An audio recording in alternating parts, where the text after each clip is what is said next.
경우의 수 시작할 건데 우리가 중학교 2학년 과정에서 경우의 수 배우죠. 확률도 배웁니다. 근데 경우의 수 잘하냐고 물어보면 저 잘해요 라고 말하는 학생이 단 한 명이 없습니다. 경우의 수 좋아하는데. 좋아하는 것과 잘하는 것은 다릅니다. 누가 저도 수학 좋아해요. 잘 못해서 그렇지. 알았어요? 선생님이 잘 못하면 저희는 어떡하죠? 여러분보다는 제가 잘하니까 괜찮아요. 네. 여튼 경우의 수를 못하는 이유는 문제랑 그 풀이법을 자꾸 기억하려고 해서 그런 거예요. 그렇게 하는 게 아닙니다. 그렇게 하는 게 아니에요. 어떤 문제가 나와도 풀 수 있어야 되니까 두 가지를 얘기할 건데, 첫 번째는 여기에 나와 있는 용어들을 다 정확히 기억하는 거예요. 무슨 말인지 알겠죠? 예. 그리고 경우의 수를 셀 때 합의법칙과 고의법칙 두 가지를 쓰거든요. 이 두 가지를 어떠한 상황에서 쓰는가를 정확히 아셔야 돼요. 경우의 수 질문을 받을 때 가장 한심한 질문이 뭐냐면, 선생님 이 두 개를 곱해야 돼요, 더해야 돼요? 이게 가장 한심한 질문이에요. 합의법칙과 고의법칙을 써야 되는 상황을 구분을 못하는 거예요. 그럼 당연히 문제 못 풀죠. 무슨 말인지 알겠죠? 앉으세요. 연구 왜 공부를 하다 말았어 오늘? 다음번에 더 잘 준비해와. 알았어? 네, 근데 그 제시는 어떻게 봐요? 제시는 조금 이따 다시 공지할게요. 시행.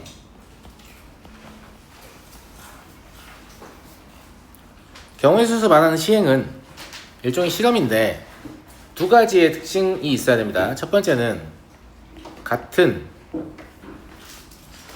조건 하에서, 아래 하자입니다, 반복할 수 있어야 해요. 반복할 수 있고, 즉 뭐냐면 반복할 때마다 조건이 달라지면 안 된다, 이런 얘기를 하는 겁니다. 두 번째, 그 결과가 우연에 의해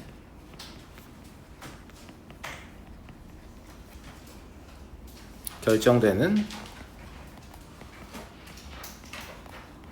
실험이나 관찰입니다.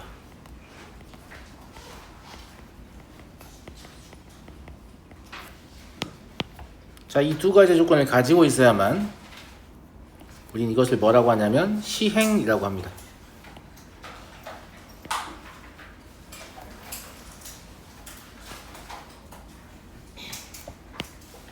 우연의 결정까지만 할게요.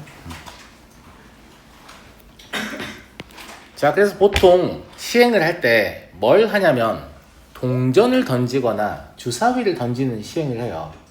왜 그러냐? 주사위를 던질 때 가령 친구들하고 같이 주사위를 던져서 6명이 있는데 각자 눈을 하나씩 정한 다음에 해당한 눈이 나오는 학생이 과자를 한 봉다리 가져가기로 했다고 합시다. 그러면 나는 1이야. 이 친구는 2고 너가 왜 2야? 내가 2 할래. 이런 걸로 싸웁니까? 안 그래요. 왜? 이 결과가 우연에 의해 결정되기 때문에 다들 동등한 조건이라고 생각하기 때문이죠. 무슨 말인지 알겠어요? 그러면 수학도 결과가 우연에 의해 결정돼요? 결과가 우연에 의해서 결정되는 수학을 다루는 학문이 확률과 통계입니다. 무슨 말인지 알겠죠? 예. 그런데 이 주사위가 아주 잘 깨지는 유리로 만들었다고 합시다. 한 번 던졌어요. 뽀사삭. 두 번째 던지려고 하는데 막 모퉁이가 막 나가 있어. 아니면 내가 나와야 되는 눈이 막 절반 썰렸어.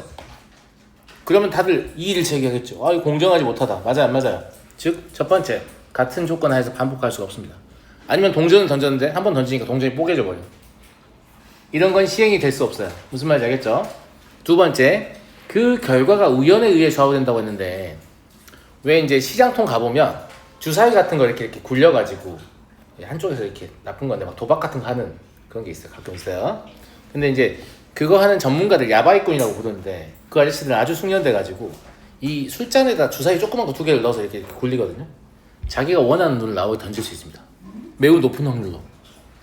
매우 높은 확률이에요. 엄청 연습을 해가지고 자기가 원하는 눈이 나오게 던질 수 있어요.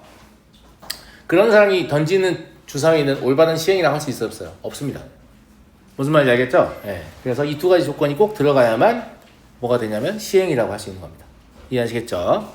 두 번째, 사건은 이제 오늘 친구랑 싸웠다 뭐 이런 게 아니고, 예, 수학에서 말하는 사건, 통계학에서 말하는 사건은 시행의 결과입니다. 뭐라고요? 시행의 결과.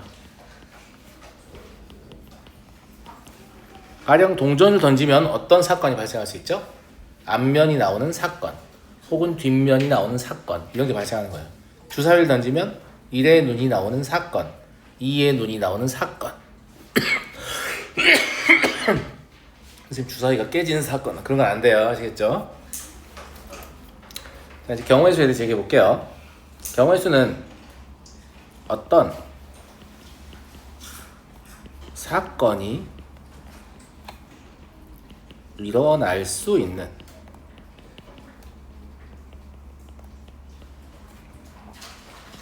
경우의 가짓수를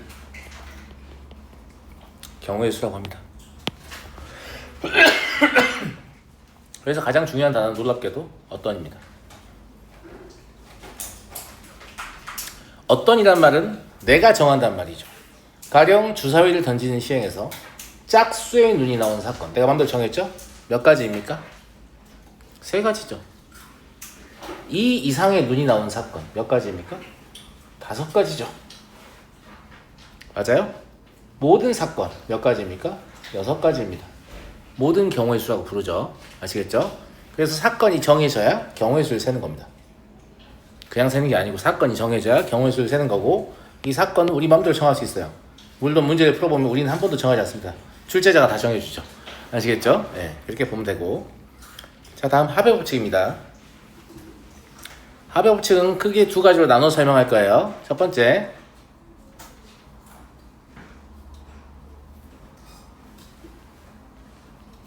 두 사건 A, B가 동시에 일어나지 않을 때,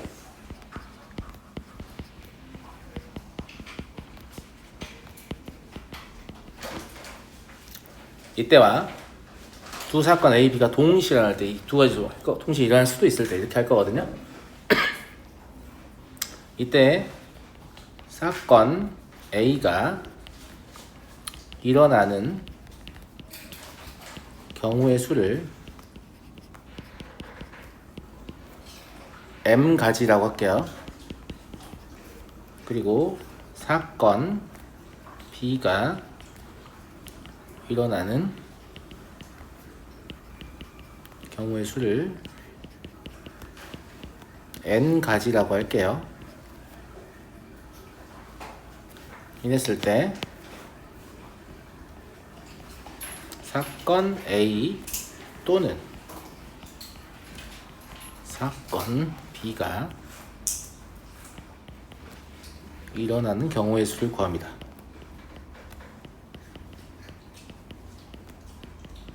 당연히 몇 가지겠어요? M 플러스 N 가지겠죠.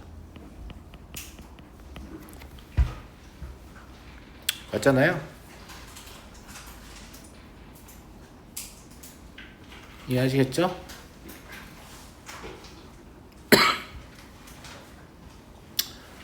가령 주사위를 던지는 시행에서 짝수의 눈이 나오는 경우의 수는 3가지죠. 홀수의 눈이 나오는 수도 3가지입니다.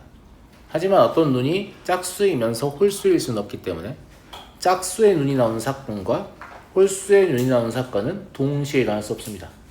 그러니까 짝수 또는 홀수의 눈이 나오는 사건은 3 더하기 3 해서 6이라고 말할 수 있는 거죠. 이해하겠어요? 네. 그래서 중요한 거, 그냥 더해서 세려면 어떤 조건이 필요하다? 동시에 일어나지 않는다 라는 조건이 필요하다.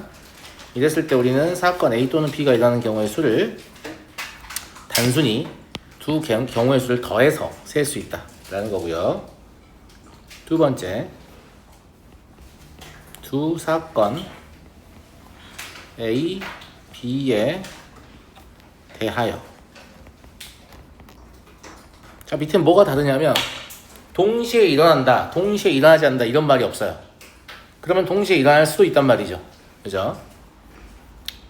똑같이 사건 A가 일어나는 경우의 수와 사건 B가 일어나는 경우의 수를 MN 가지라고 잡아볼게요. 이때 사건 A가 A 또는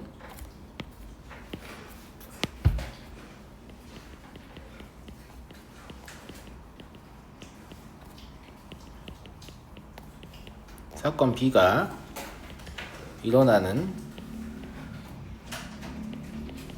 경우의 수를 위하고 똑같이 m 더하기 n이라고 쓰면 되겠어요? 안 되겠어요? 되겠냐고 안 되겠냐고. 만약에 동시에 일어날 수 있다라고 하면 겹치는 게 생기잖아요. 그럼 겹치는 건 한 번씩만 세야 되는데 두 번을 세게 되는 거 아니겠어요? 그러니까 두 번을 센 것만 한 번 빼주면 되겠죠. 그러니까 누굴 빼면 되냐면 여기서 사건 A, B가 동시에 일어나는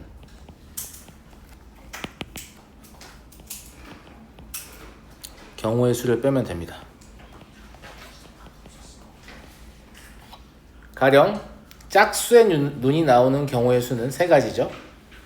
소수의 눈이 나오는 경우의 수는요? 세 가지입니다. 그런데 2는 짝수이면서 소수이기 때문에 짝수 또는 소수의 눈이 나오는 경우의 수는 3 더하기 3 빼기 1 이렇게 말씀하셔야 돼요. 무슨 말인지 아시겠어요? 예, 그러하다 라는 얘기고, 이 동시에 일어난다 의 의미는 밑에서 또 설명을 하겠습니다. 알겠죠? 참고로 동시에 일어날 수 없는 사건을 뭐라고 하냐면 서로 배반이라고 하는데, 이건 이제 고3 확통에서 등장하는 용어니까 알면 좋고 몰라도 되고 그렇습니다. 자, 그럼 이 두 가지 합의 법칙을 비교해 봤을 때 1번 법칙이 있고 2번 법칙이 있잖아요. 둘 중에 무엇이 더 중요할 것 같습니까? 2번이 더 중요할 것 같죠. 왜냐하면 2번은 모든 경우에 이걸 세는 거니까. 그죠? 근데 그렇게 생각하면 안 됩니다. 왜냐하면 실제로 여러분이 뭔가를 더해서 문제를 푸는 게 아닙니다. 그게 아니고 합의 법칙을 배우는 목적은 아주 복잡한 문제를 보고 이걸 간단한 몇 개의 사건으로 쪼개서 그 각각의 문제를 푼 다음에 그 답을 다 더하면 원래의 문제의 답이다 이거예요. 그럼 쪼개는 사람은 나예요, 출제자예요? 네? 쪼개는 사람 나예요, 출제자예요? 나예요. 내가 쪼개는 거죠. 그러면 동시에 일어나게끔 쪼개면 어떻게 되겠어요? 계속 그걸 해야 돼서 빼줘야 되죠. 동시에 안 일어나게끔 쪼개면 어떻게 되겠어요? 그냥 더하기만 하면 되죠. 그러니까 1번 합의 법칙이 훨씬 더 중요합니다. 제 생각에는 1번 합의 법칙이 한 100배는 더 중요해요. 근데 문제는 동시에 일어나지 않게끔 사건을 잘 쪼개는 게 어려워요. 그걸 분할이라고 하는데, 제가 강의하는 경우의 수는 뭐에 초점이 맞춰져 있냐면 어떻게 사건을 잘 나눌 것인가 에만 초점이 맞춰져 있습니다. 계승, 순열, 조합 이런 거, 막 공식 이런 거 아무것도 몰라도 돼요. 그냥 합의 법칙, 고배 법칙만 알고 분할만 잘 할 수 있으면 못 푸는 문제가 없습니다. 거짓말 아닙니다. 알겠죠? 그래서 복잡해 보이는 거대한 사건을 간단한 몇 개의 사건으로 어떻게 잘 나눌 것인가가 지금부터 이 단원 끝날 때까지 우리의 목표입니다. 어떻게 하면 이걸 잘 쪼갤까? 그러니까 문제를 만나면 이거 어디서 봤다 나 이딴 생각하는 거 아닙니다. 문제를 만나면 이거 어떻게 나누어야 간단한 몇 개의 문제를 만들지? 이게 기본적인 경우의 수 문제의 알고리즘이에요. 그런 생각을 하려고 하셔야 돼요. 처음 들어보잖아 지금 이런 얘기를. 맞아 안 맞아요? 그렇지? 그러하다. 그러니까 이런 걸 배우지 않았기 때문에 항상 어려운 상태로 남아있는 거예요. 아시겠어요? 네. 자, 다음 고배 법칙입니다. 고배 법칙은 두 사건 A, B가 서로 영향을 주지 않을 때라고 표현합니다.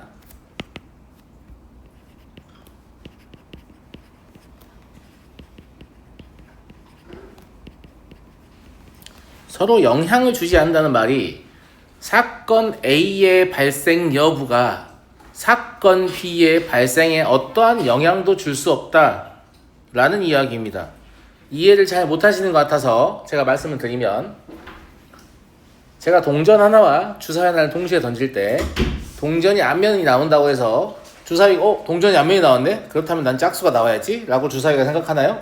그렇지 않습니다. 주사위는 다시 그냥 지멋대로 나오는 거죠. 얘가 앞면이 나오든가 말든가. 그러면 동전이 앞면이 나오는 사건과 주사위가 짝수의 눈이 나오는 사건은 서로 영향을 주지 않는 겁니다.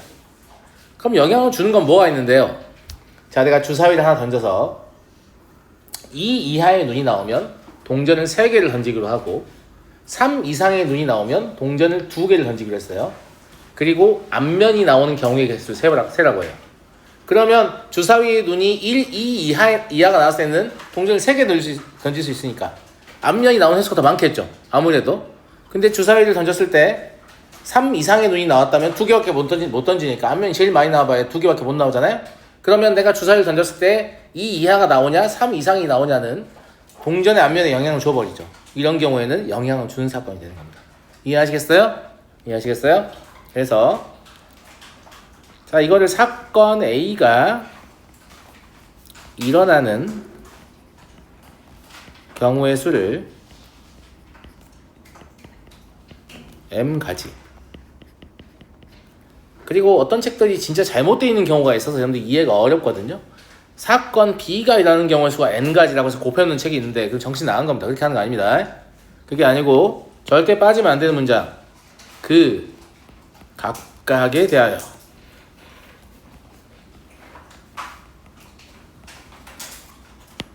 이 말이 절대 빠지면 안 됩니다. 어떤 책에 이 말이 빠져있다면 책이 잘못된 거예요. 아시겠죠?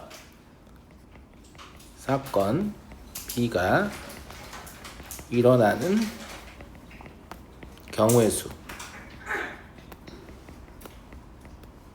N가지입니다. 무슨 말이냐? 동전을 던졌을 때 앞면이 나오는 거 한 가지가 있고 뒷면이 나오는 거 한 가지가 있잖아요. 근데 주사위가 같이 던진다고 하면 동전이 앞면이 나왔을 때도 주사위는 몇 가지? 6가지. 동전이 뒷면이 나왔을 때도 주사위는 몇 가지? 6가지. 즉 그 각각에 대하여 6가지가 존재한다. 이런 얘기인 거죠. 그럼 2 곱하기 6 해서 12가지 이렇게 세는 거다. 이해하시겠어요? 그래서 사건 A, B가 동시에 일어나는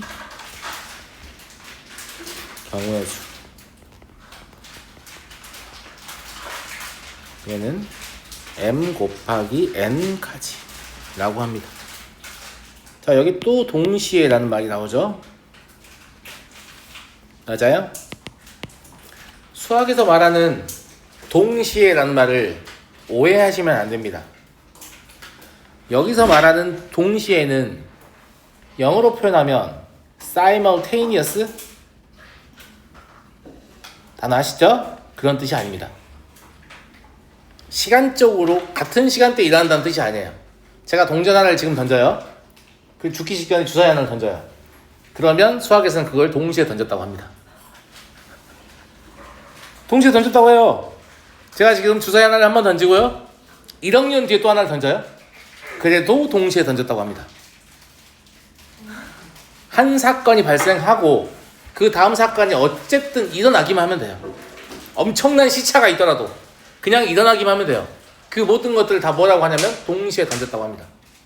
제 말 잘 들어봐요. 그러니까 내가 3개의 동전을 던지든 1개의 동전을 3번 던지든 수학에서는 경우의 수가 같겠습니까? 다르겠습니까? 같아요. 시간적으로 그러니까 3개의 동전을 던진 건 진짜 동전 3개를 동시에 던지는 거잖아요. 근데 1개를 한번 던지고 잠깐 쉬었다가 물 한 잔 마시고 할까? 또 한 잔 던지고 밥 한 끼 먹고 할까? 또 한 번 던지고 똑같아요. 경우의 수 2 곱하기 2 곱하기 8가지. 그래서 여기서 말하는 동시에는 진짜 시간적으로 동일한 순간이라는 뜻이 아니라는 거 오해하시면 안 됩니다. 아시겠죠? 그냥 어쨌든 일어난다 이런 뜻입니다. 밑에 적어놨어요.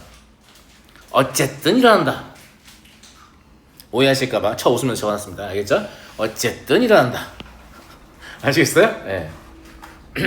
그래서 M개의 동전과 N개의 주사위를 동시에 던지는 경우의 수를 구하라고 했어요.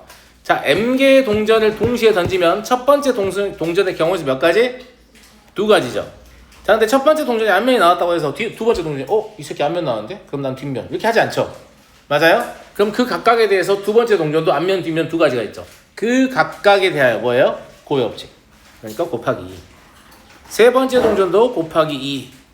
이렇게 해서 몇 번째 동전까지? m번째 동전까지 곱하기 2니까 이게 m개가 있겠죠. 이해하시죠? 그리고 주사위 6가지, 첫 번째 주사위 6가지, 두 번째 주사위도 6가지. 이렇게 해서 주사위는 n개가 있으니까 이 6은 총 n개가 있겠죠. 그리고 동전을 던지는 사건과 주사위를 던지는 사건은 서로 영향을 주지 않습니다. 동전이 어떤 조합이 나왔다고 해서 존나 싫다, 주사위가 우리 다른 거 나오자, 이렇게 하지 않기 때문에. 그죠? 예. 그러면 이들도 곱해줍니다. 그래서 이 경우의 수는 2의 문제곱까지 곱하기 6의 n제곱까지입니다. 어려워요? 쉬워요? 있습니다. 쉽지? 자, 잘 봐. 선생님이 분할을 가르치겠다고 했다. 분할. 이 6번이 분할을 가르치는 문제입니다. 원래 문제는 뭘 물어보겠어요? 이걸 물어봅니다. 3명이 가위바위보를 할 때 A가 이기는 경우의 수를 구하시오라고 해요. 그러면 A가 어떻게 이기지? 이렇게 생각하잖아. 그게 아니라 A가 혼자 이길 수도 있고, A가 B랑 이길 수도 있고, A가 C랑 이길 수도 있잖아요. A, B, C 모두 이기면 안 돼요? 그럼 가위바위보가 아니죠. 모두 이기는 방법은 없어요. 가위바위보에서. 있어요? 없어요. 무슨 말인지 알겠어요? 방금 제가 뭐라고 했어요? A가 혼자 이기거나 A가 B와 함께 이기거나 A가 C와 함께 이긴다고 했어요. 뭘 한 거예요? A가 혼자 이기면서 B랑 같이 이길 수 있습니까? 불가능하죠. A가 혼자 이기면서 C랑 같이 이길 수 있어요? 불가능하죠. A가 B랑 같이 이기면서 C랑 같이 이길 수 있습니까? 불가능하죠. 어떤 거예요? 동시에 일어나지 않는 사건으로 제가 지금 쪼개고 있는 겁니다. 동시에 일어나지 않는 사건을 쪼개고 있는 거예요. 이걸 분할이라고 한다고. 알았니? 그래서 실제로는 여러분들이 4번을 문제에서 만날 텐데, 그럼 첫 번째 이거, 두 번째 이거, 세 번째 이거 해서 이 세 개의 문제를 푼 다음에 그것의 합을 답으로 적으면 된다, 이런 얘기예요. 자, A만 이기는 경우의 수는 몇 가지입니까? 우리 확률 얘기하고 있어. A만 이기는 경우 3가지입니다. A가 가위 내고 이길 수도 있고, 주먹 내고 이길 수도 있고, 보 내고 이길 수도 있잖아. 선생님, 상대방은요? 야, 상대방은 졌으니까 A가 가위를 내면 다 볼을 냈겠지. 뭘 딴 걸 냈겠니? 에이, 무슨 말이지? A가 주먹을 내면 다 가위를 냈겠지. A가 볼을 내면 다 주먹을 냈겠지. 그러니까 3가지. 이해하시죠? A가 B와 함께 이기는 경우도 몇 가지? 3가지입니다. A가 C와 함께 이기는 경우 몇 가지? 3가지입니다. 그러니까 이 문제의 답은 3 더하기 3 더하기 3 해서 9가지가 돼요.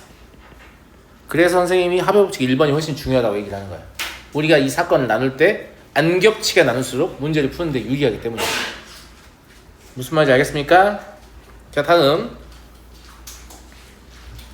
자, 이렇게 써놨잖아요. 복잡한 문제들도 결국은 이거 어떻게 나누냐, 이 나누는 스킬이 좋은 애들은 되게 쉽게 풀거든요. 이게 안 좋은 애들은 졸라 복잡하게 푸는 거예요. 무슨 말인지 알겠어요? 이 나누는 걸 잘 하셔야 돼요. 문제의 경중이 달라진다고. 경중 뭔지 알아요? 아이, 똑똑해. 훌륭해요. 독서를 잘하고 있군요. 자, 7번 볼게요. 이건 이제 안 가르치면 애들이 문제를 풀면서 못 풀어요. 못 풀기 때문에 알려주는 겁니다. 이건 뭘 이제 가르치려고 하는 거냐면, 지불 방법의 수와 지불 금액의 수의 차이점을 설명하려고 하는 겁니다. 뭘 자꾸 뽀시락거려? 뭐야? 지불 방법의 수와, 너 군대 가려고 적고 있어? 열심히 접어. 진짜 자꾸 풀어. 왜 풀어? 저가 이거 부석 문제나 잘 풀어.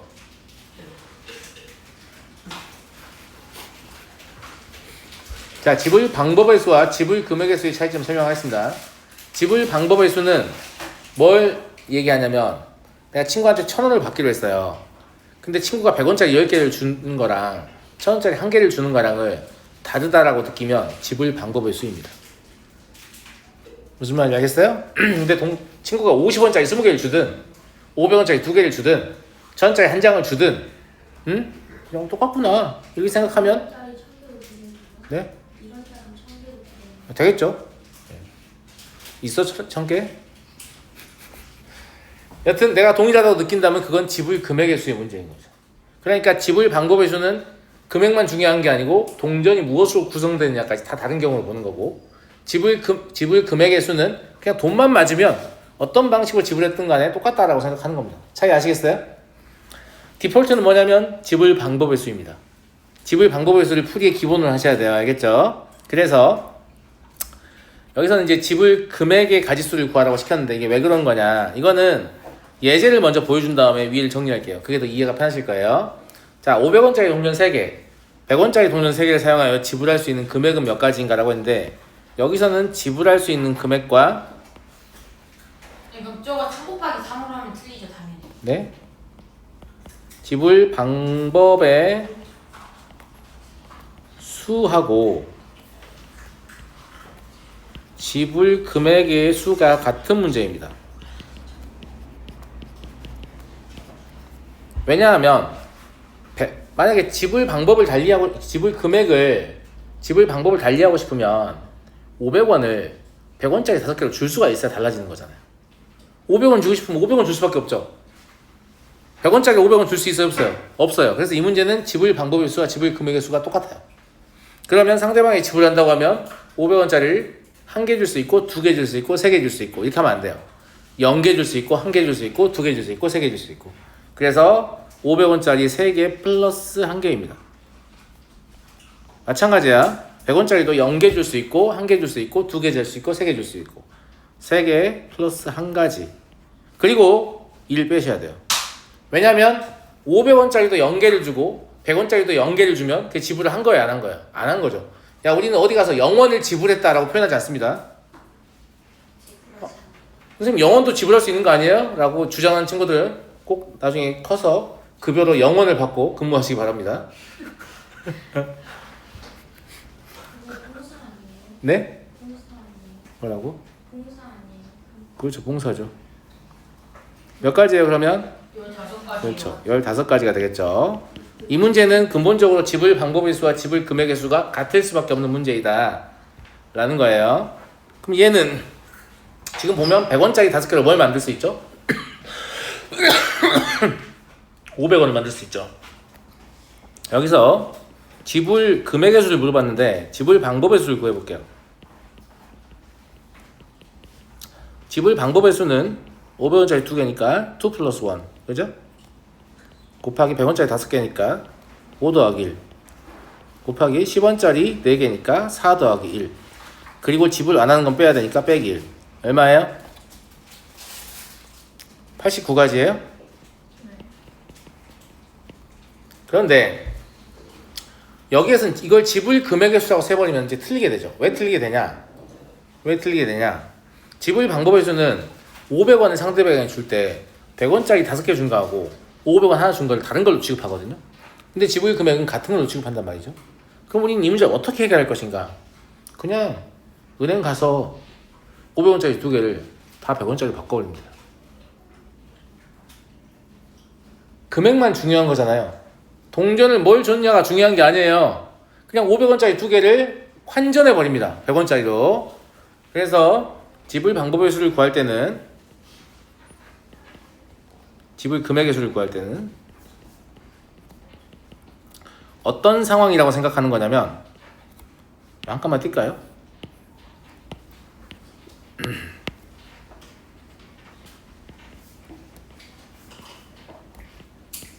500원 2개를 100원 10개로 바꿉니다.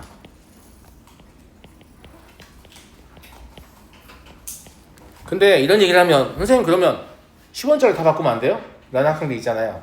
10원짜리 다 바꾸면 안 돼요. 왜냐면 10원짜리 4개밖에 없으니까 아무리 모아도 100원을 표현할 수 없는 상황이기 때문에 그래요. 만약에 10원짜리 10개 있었잖아요. 그럼 다 10원으로 바꾸셔야 됩니다. 모든 금액을 다 10원으로 바꾸셔야 돼요. 그런 문제 잘 안 나오지만 알겠죠? 예. 그래서 이제 나는 어떤 상황이 된 거예요? 100원짜리 몇 개? 15개 있게 된 상황이 된 거죠. 그럼 15 플러스 1 곱하기 10원짜리 그대로니까 4 플러스 1 빼기 1이에요. 얼마예요? 79가지죠. 실제로 경우의 수가 늘어났어요? 줄어들었어요? 줄어들었죠. 줄어드는 게 맞죠. 왜냐면 지불 방법의 수에서는 100원짜리 5개 주는 것과 500원짜리 하나 주는 것 다른 것으로 취급하는데 여기서는 같은 것으로 보기 때문이에요. 이해됐어요? 진영 이해됐어? 왜? 이해됐어요. 이해됐어? 그래서 이제 이걸 보고 나서 여기 정리하는 게 더 이해가 편하실 거예요. 여기는 지금 A계, B계, C계라고 돼 있으니까. 그래서 여기서 지금 뭐밖에 안 물어보냐면 금액의 가지수밖에 안 물어보잖아요. 근데 이제 우리는 알죠. 지불 금액을 물어봤지만 지불 방법의 수와 금액의 수가 다를 때가 있고 같을 때가 있다는 거 이미 알잖아요.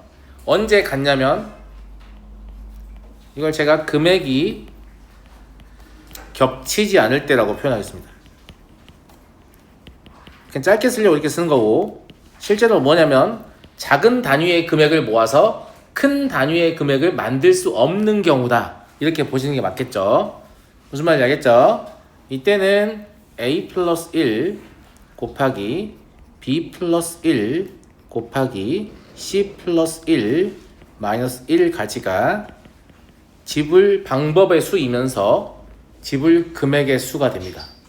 이해하시겠죠? 두 번째, 금액이 겹칠 때. 이건 작은 단위의 돈을 모아서 큰 단위의 돈을 표현할 수 있을 때라는 이야기입니다. 그래서 겹치는 금액에 대해서만 하는 거예요. 겹치는 큰 금액에 동전일 수도 있고 지폐일 수도 있는데 아무튼 동전을 작은 금액으로 바꾸어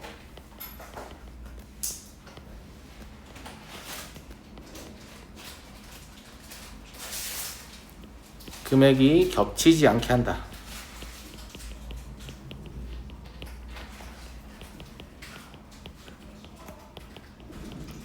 금액이 겹치지 않게 한 후 이제 뭘 해야 돼요? 지불 방법의 수를 세면 돼요. 금액이 겹치지 않기 때문에 지불 방법의 수와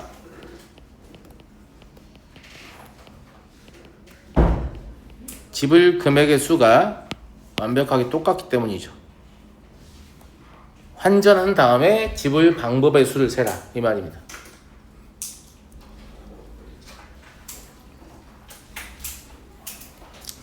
이해 되겠나요, 여러분들? 알겠죠? 자, 금요일에 제가 1차 부등식 오답한다고 했으니까 1차 부등식 잘 풀어 오셔야 돼요. 알겠죠? 개태는 어디냐면 우리가 최대와 최소까지 봤죠? 그래서 3차 방정식과 4차 방정식 요거 11 요거 볼 거예요. 개념 11번 준비해 오세요.